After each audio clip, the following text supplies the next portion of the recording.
Hey there, welcome to Real Talk Baseball. We have a great show for you guys today. I'm your host, Ernie Orange, and we have Jay Dizzle in the house. How's it going out there, Jay Dizzle?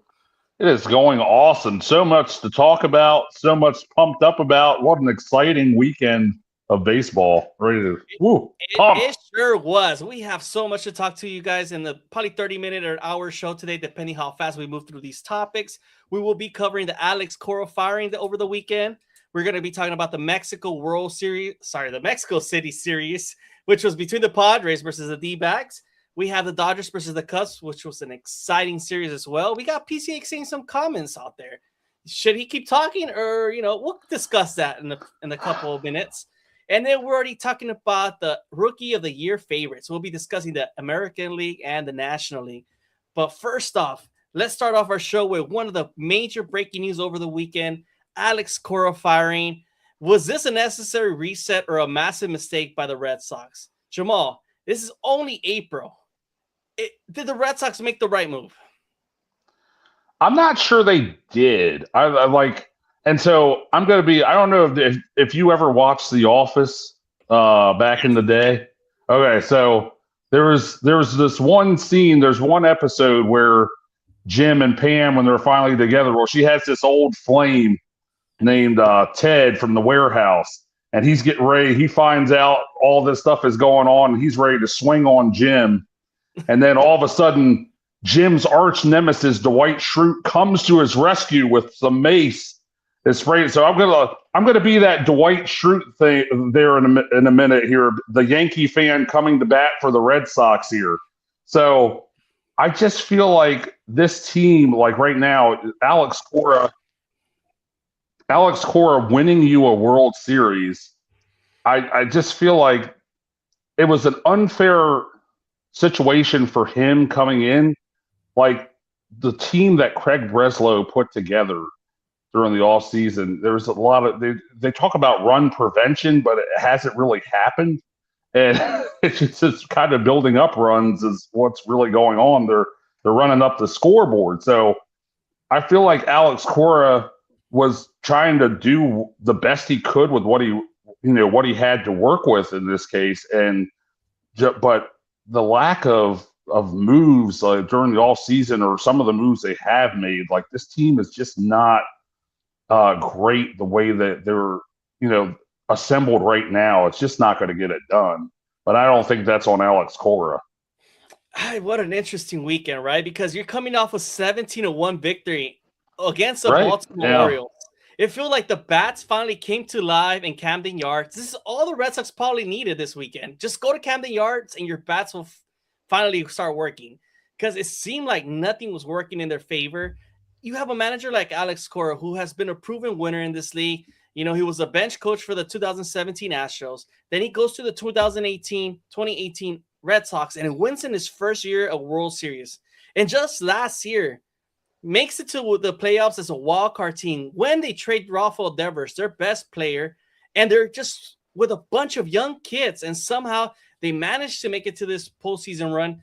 And now my question is, this was a dirty move by the upper management in the Red Sox organization. You got Craig Breslow, a guy that comes into the team in 2023, makes a bunch of changes. He gives Alex Cora an extension, and then you just get rid of him in April. If that was the case, you should have gotten rid of him over the offseason. If you were not like bumping heads already, just get rid of the guy. And you would have been, you know what? It's time for a reset. But the simple fact that it's being done in April, and the way the team finished the night out on Saturday night with winning 17-1, one of the biggest victories ever in Red Sox history, this shows you the disappointment you saw from these players today.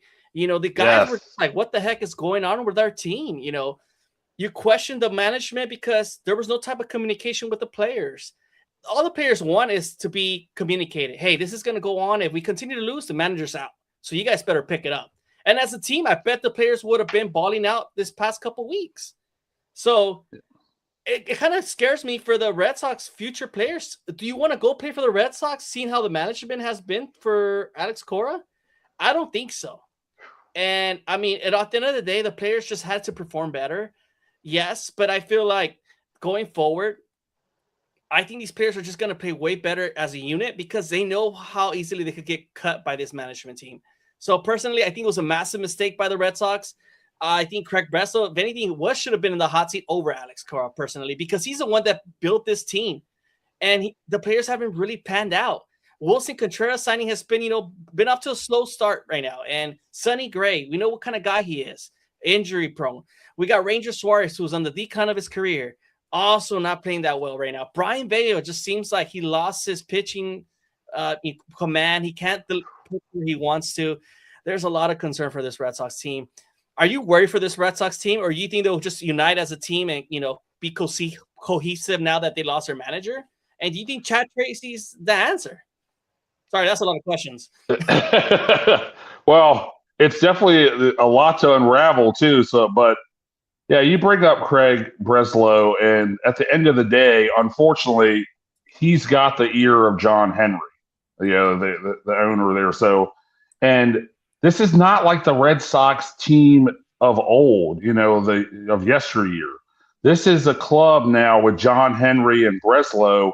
They're more of like, they're not going to go all out financially and make some of the big moves like we've seen in the past. And look at all of the star players they have let go through the years now. You're talking Sander Bogarts, more recently, and then the Mookie Betts deal, of course, that was the big one, where they're just not – they're turning into one of these teams. I don't want to say like they're turned into the Rays or something, but it's like they are not looking – they're financially motivated to save rather than go for the big spending. And there was a quote out there by another GM where they were saying that Craig Breslow was very difficult to deal with last year at the trade deadline. If you recall, Boston really didn't get a whole lot done during that trade deadline. And all talks that are circulating is that Breslow's kind of hard to deal with. So you have that going on. And then you wonder now, is Trevor Story going to be on the trade block after his comments? He and Garrett Crochet, judging by the way that they were talking to the media today, did not seem like they were too thrilled about the situation with Alex Cora. And let's not forget as well, it wasn't just Alex Cora. You had 5 other coaches getting the axe as well, unfortunately. And it's just all lining up, and it's not a good look. And when you have veteran players coming out and saying, yeah, we talked, but Trevor Story is saying, yeah, we talked, but we felt like the conversations wasn't really going anywhere, or they need to tell us more. It's not a good look right now. And I feel for Chad Tracy because he's the one that's inheriting all this. But hopefully, look, they had a 5-3 victory over the O's again today on the road. So hopefully they respond to Chad Tracy and they can put some of the differences aside with management and say, hey, let's go for it, and let's go for it with our new skipper. Yeah, I mean, I think Chad Tracy is going to be probably their best option going forward right now. Just a simple fact that he's been their AAA manager for the Red Sox organization. He's managed most of these young kids like Marcelo Meyer, Roman Anthony, and he's coached all of them, right? So they've seen him grow up in this game, and I feel like he'll be the right type of manager that could get the best out of these kids. Now, was Alex Cora not the right fit? I think he was personally, but I just think what happened here, he was just bumping heads with upper management. They didn't see eye to eye. I mean, just the simple fact that Craig Breslow brought in Alex Bregman, that started the whole dilemma of this. You bring Alex Bregman when you already had a third baseman of Devers. There was that whole scandal last year about who's playing third base. Devers doesn't want to play first. And then you go ahead and trade your top player, Devers, to the Giants. You get some pieces from him. Then you trade those pieces. And then it was just a bunch of mess. And then the offseason comes around and you don't sign Bregman again. So now you missed out on 2 all-star caliber players. And then you don't even offer the most money for Bregman, and you let him walk away to the Cubs. So I feel like as Alex Cora seeing that, like, bro, you got rid of my best player. You brought this other third baseman, and you still don't bring him back? Like, what the heck am I supposed to do? Now you got me with a bunch of young kids expecting me to be in the playoffs. Like, how's that going to ever work? And you have Trevor Story, guys like that, Jaron Duran, whose game has just been kind of quiet as of late. They're off to a slow start. We get it. They're not the only team with a slow start. You got to be patient in this game of baseball. It's 162 games. It's a long haul. baseball is different from most different sports. And when it comes to football, soccer, basketball, if you're off to a slow start, it's understandable why a manager or coach will get fired early, right? The simple fact that it's a shorter season. You don't have time to waste. In this case, I would have given Alex Cora at least a couple more months, June or July. Oh, sure.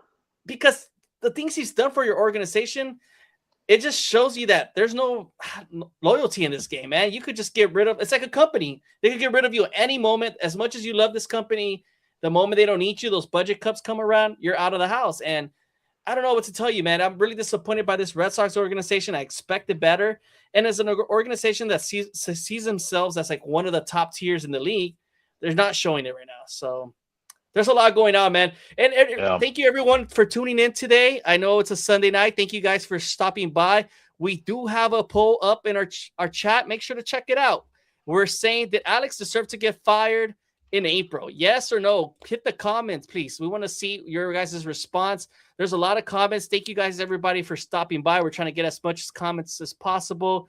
We got Neto, Carlos, Osballs. Thank you guys for stopping in.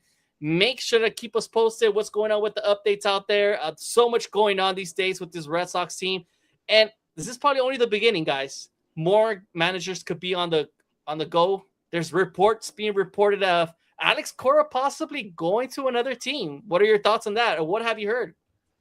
Yeah, so there's a couple reports going out. And again, I don't want to just run away with it and say it's gospel, but there's a couple things out there that Alex Cora could be a replacement, or could be taking the Phillies job. Now, Rob Thompson obviously got the extension, kind of pumped the brakes there. That's why I say we don't want to run away with this and say, oh, this is going to happen.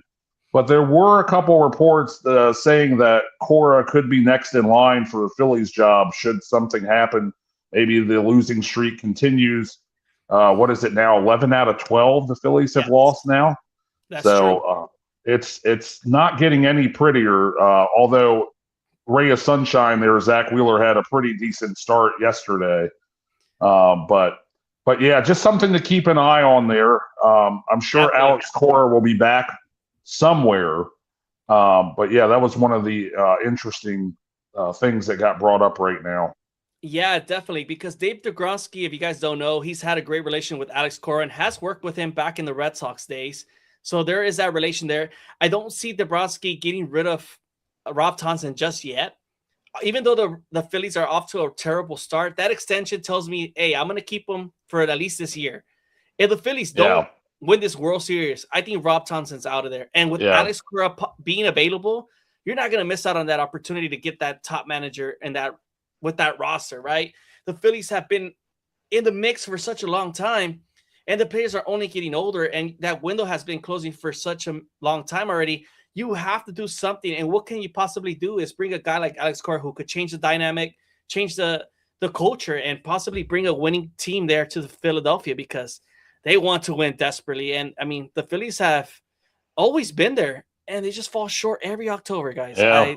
I really feel bad for them, but the Philly fans are rowdy and rough, man. So seeing them suffer could be a little fun sometimes. Just saying, man. As watching you Eagles fans, man, you guys are just different. I don't know, man.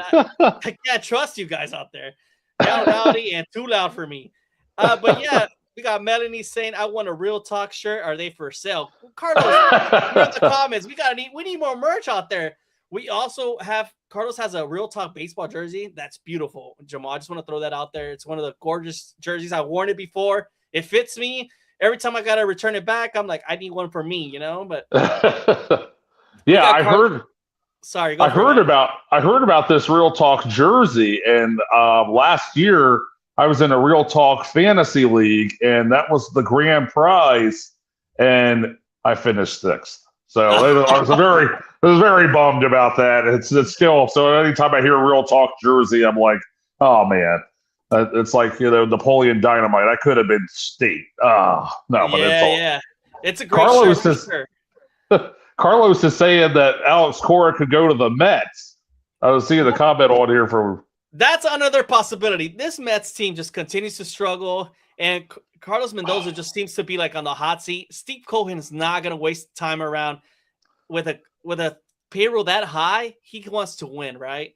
And Carlos Mendoza just has not been delivering for his team. I mean, the team just doesn't feel like they're working out in no type of way. Bo Bichette is just MIA. Juan Soto has been like fairly coming back of injury. Jorge Polanco's in the IL. Now Frankie Lindor's in the IL. Kodai Senga's not pitching great at all. No. And man, this is just bad. It's bad. I feel like Mets fans are already threw the towel, and it's about to be the end of April, and it's way too early. I mean, Alex Cora coming to the Mets would be such a great thing for them.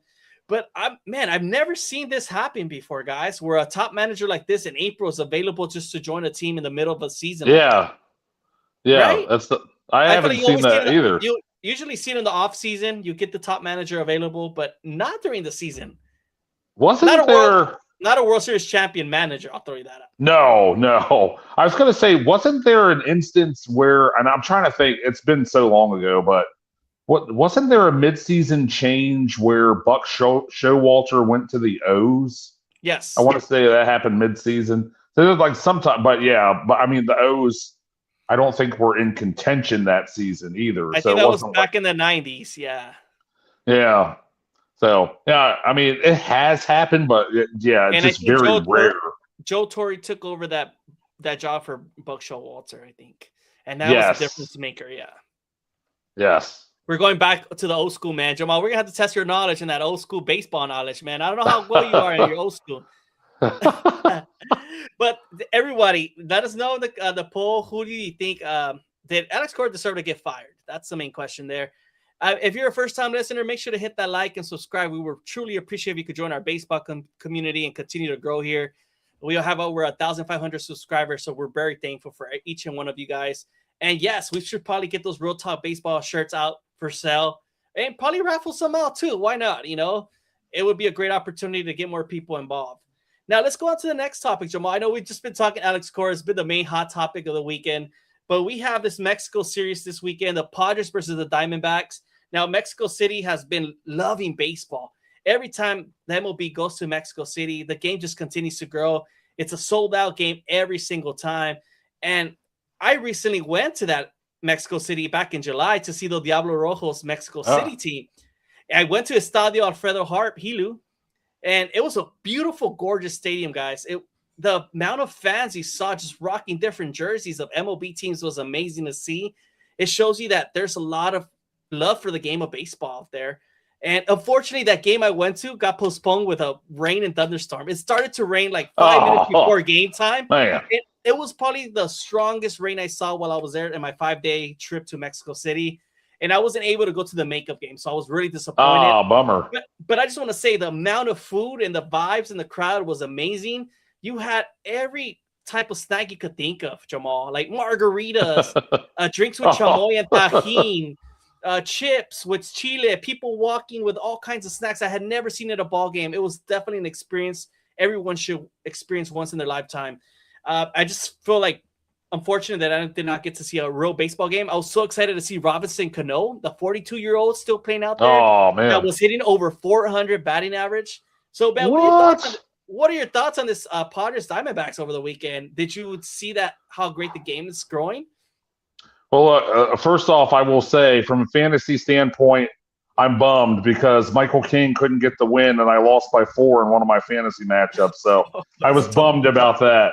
And then apparently Alec Thomas listens to the show because he's all like, well, since April 15th, he's batting 385. It's like 10 for 26. He hit a home run on Saturday, and then I think he went 2 for 4 or something like that today.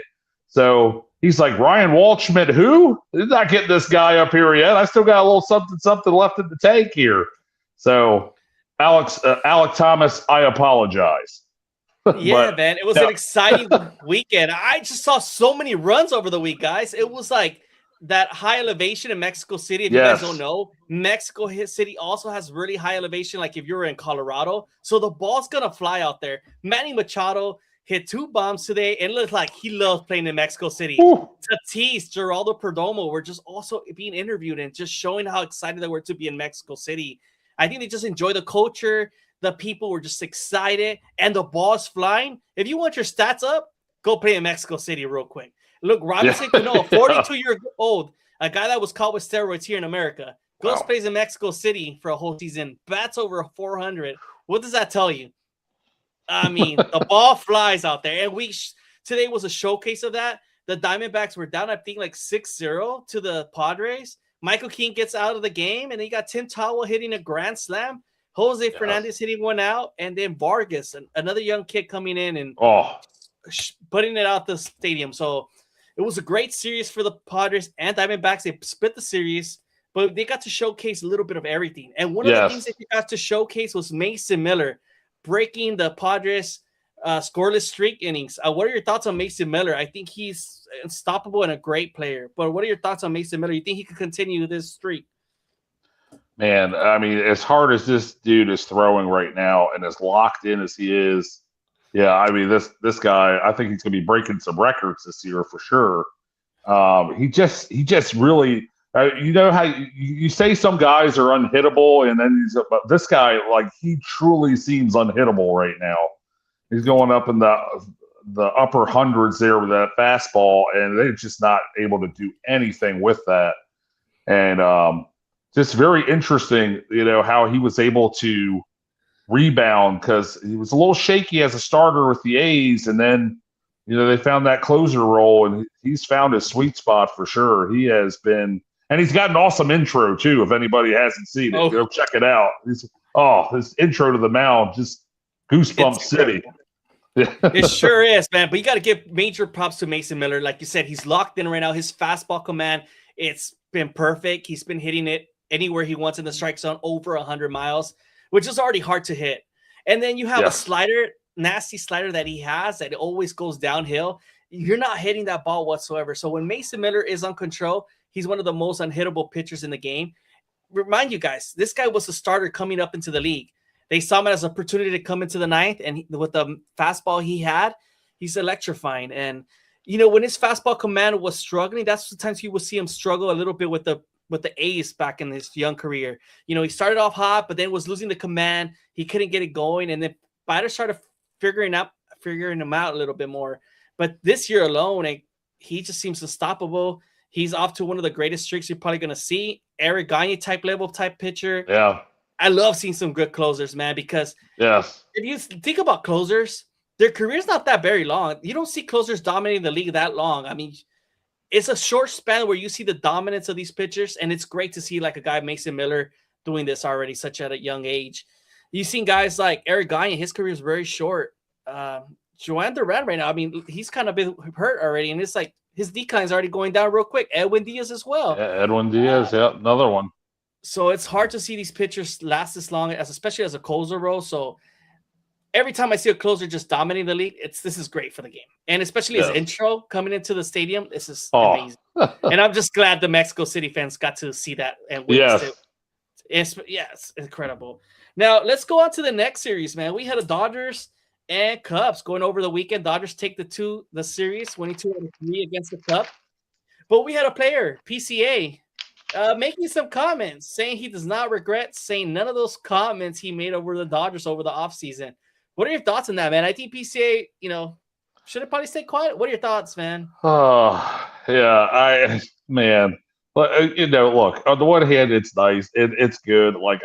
I enjoy good banter, trash talk as much as the next person. But when you're coming into the series with a 30% strikeout rate, and you're batting, 238, 235 with a 605 OPS, I don't think it's a good time to talk, especially when you're going against the Dodgers there. And it feels like it just feels like the same thing is happening to this dude, like the same way 2025 season ended for PCA is how it's starting. Like if you remember 2025, like he came out of the gate strong, and you're like, where did this dude come from? And then after the All-Star break, the huge downslide, and he just never recovered from that.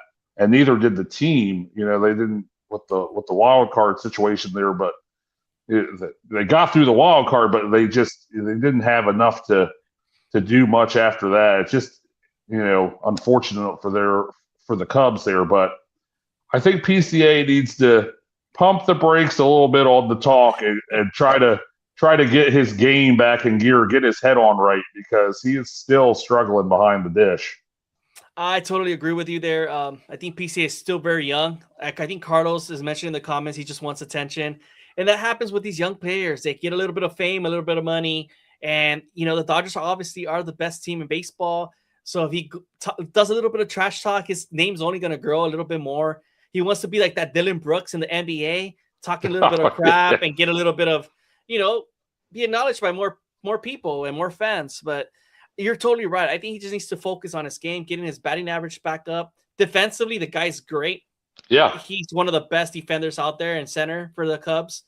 But his bat, it needs to pick up. He needs to be that main guy that the Cubs really need, because they lost Kyle Tucker over the offseason, and he's supposed to be that next big thing, and he hasn't been it. And it's been guys more like Nico Horner, Ian Happ kind of taking the team to the next level, but not him. And he's the one that already got the contract. So I don't know, man. I think you just need to focus on your game, PCA. And I think he's just doing it for fun.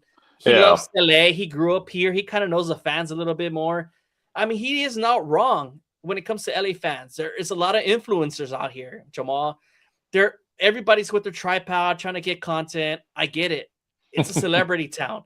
So there is a lot of times that there's a lot of fans in the stands that are not really true Dodger fans. And it's kind of weird. The prices have weeded out a lot of the main Dodger fans you've seen in the past. They can't afford to get to a game these days.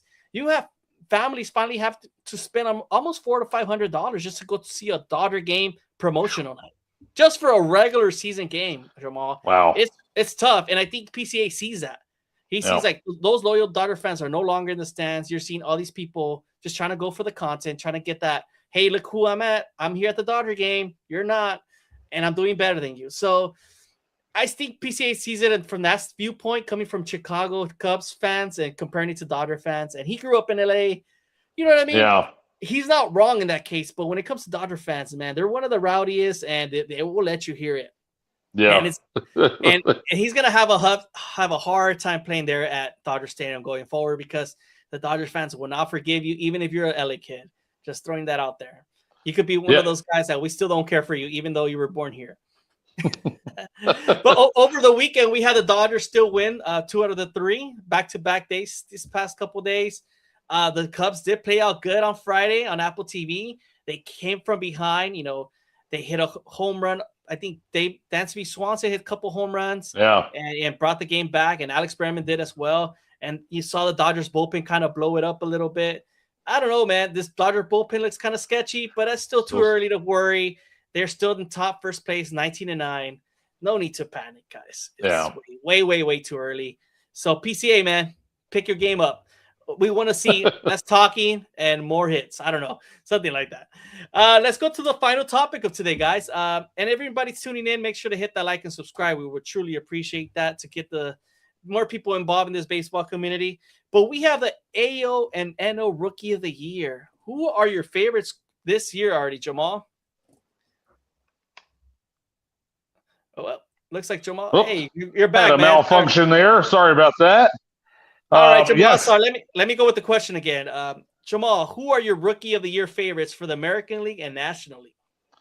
The American League, it's stacked on both ends right now. Yes. And you talk about hitting. Do you want me to go with my pick right now, or just put out the names? No. Let's go with your picks off the bat. Who's your American League? Let's go with that. All right. So my pick right off the bat is going to be Kevin McGonigal. I think he has just been sensational, batting .333 with a .967 OPS.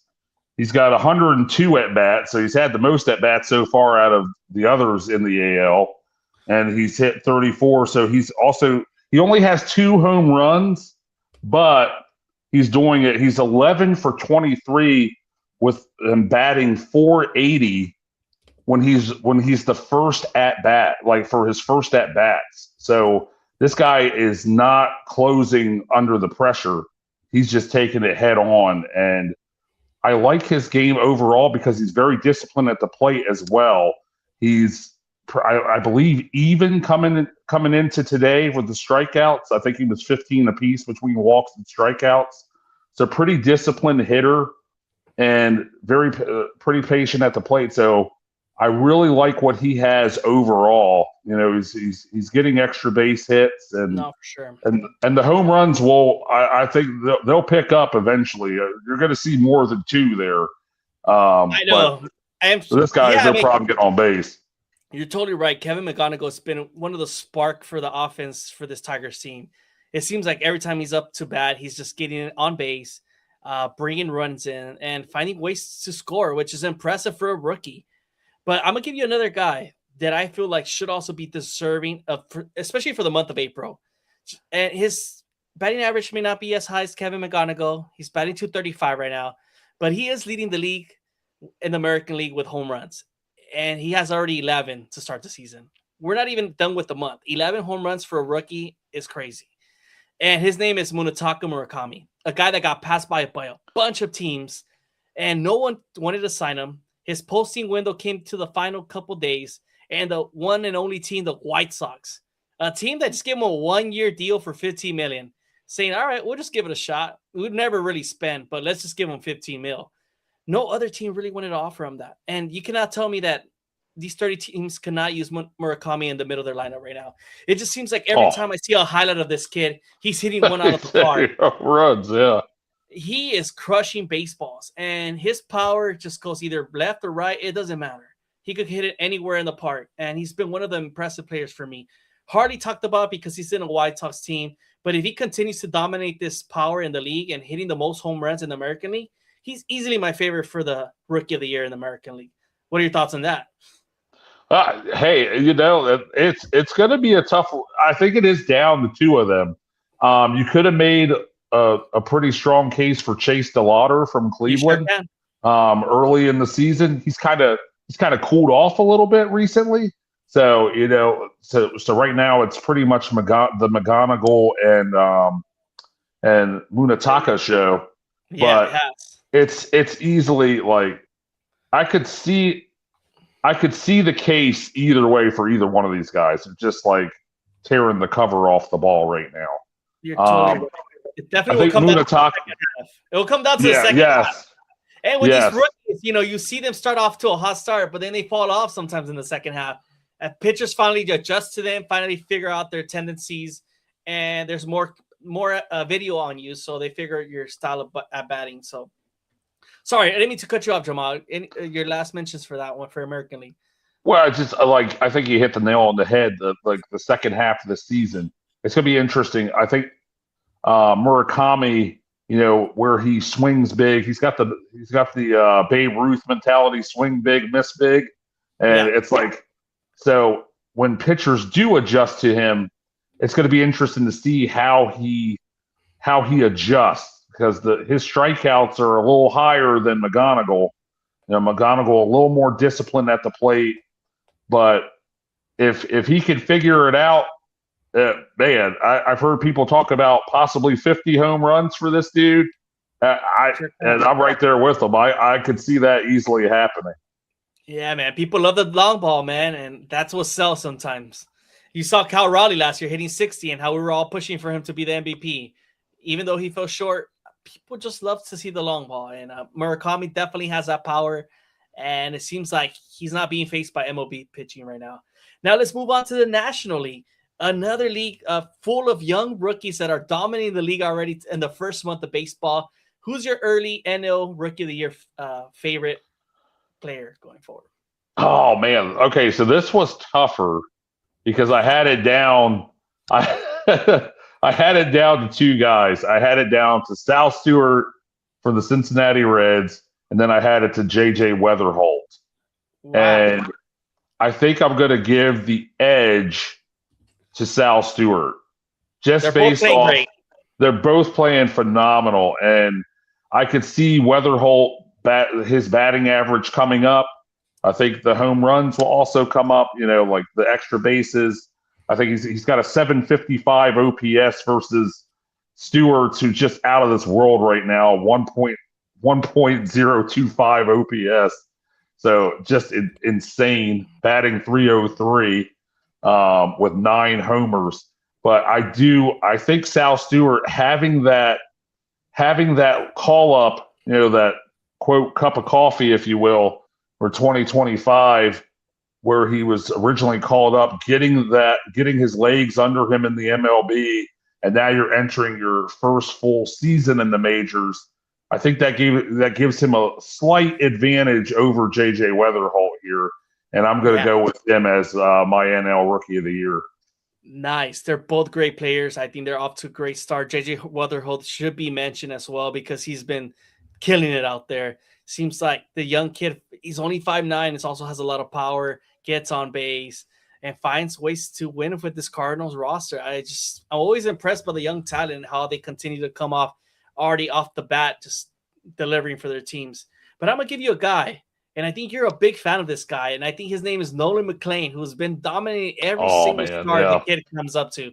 It's unfortunate that the Mets are not bringing any type of run production lately, or the bullpen is just blowing it up for him. His record is only showing like 1 win or 3 losses. Is not looking great in that sense, but his ERA is really low in the 2s. He's dominating in every type of pitch. His command is there, and it seems like he's under control in that mound every single time. And I feel like pitching for Team USA only made him better.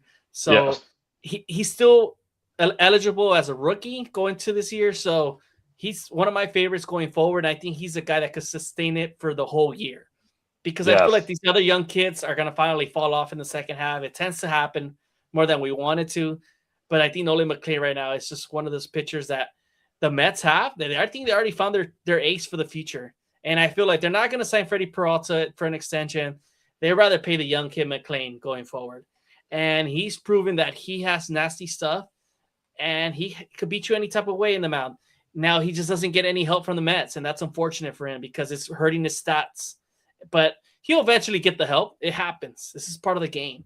There's times that these pitchers just can't find a win because they're bullpen. So what are your thoughts? Nolan McLean, my choice. I know you're a fan favorite of his. Oh, yeah. I'm a huge fan of this dude, and I like the pick. And the only reason I can't go with him is because of what you're saying about the Mets. Like, he had another great start today, and what happened? Like, he did not get the support. And I feel like this is like the song and dance every time this dude goes onto the mound. He just does not have that run support. And I saw Nick Pollock from Pitcher List there. He was like talking about like going through his some of his main pitchers, and he was picking today against the Rockies to be that special game for McLean. And I think we're all kind of waiting on that real special game, that 10, 11 strikeouts, 6 innings. Yep. And, like no hits or 1 hits or 1 earned or no earned. I think we're all waiting for something like that. And unfortunately, it just hasn't happened. And we're just not getting the run support. That doesn't help at all. So I feel like he should have more wins than what he does. It's just unfortunate what's really going on around it. We got Carlos in the comments saying Mets suck. Poor guy, no run support. I mean, it's totally right, man. The Mets, what's going on? We got to find a way to win these days. I just want to say thank you to everyone tuning in. We got Javi here visiting us that hasn't stopped by in a minute. He's saying, "What's up, fellas? Been a minute. Glad to see you guys still going strong." Javi the commish. The commish, yeah, man. We got JOC3K. He's laughing out loud. He said, "Can't win without cheating." I think he's referring to Cora out there.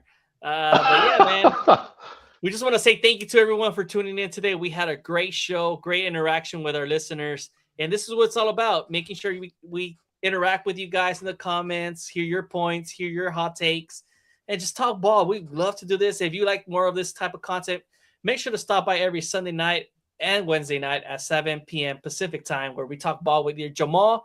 Carlos Adame today. Carlos Baseball is off for the day. He will be back in the next show, I think, Wednesday. And he'll be back to cover more baseball. I mean, one of our biggest segment is on Wednesday, Prospect Wednesdays. Jamal usually breaks down our hottest players coming up into the league, so make sure to tune in for that as well. If you guys have any fantasy baseball needs help, we're all there for you guys too. Make sure to hit us up on Instagram or our social platforms so we can help you guys win some leagues out there. Jamal, any last mentions out there for anybody out there listening? Yeah, just really quick. I don't know if you saw Carlos's comment. Like, he didn't see the poll question. Are we good there? I saw that one person did respond to it, but I'm not sure if anybody else got to see the poll. Let's see. I put it out there, man. I'm not sure. It's my first time using one, so I hope people are able to see it. But yes, there's already one saying yes, Alex Cora deserved to get fired. So I think we just need to figure this poll thing with the StreamYard, but we'll get it going for the next show, guys. We apologize for that. We do got Neto saying, have Red Sox owners try to pizza party yet to improve morale.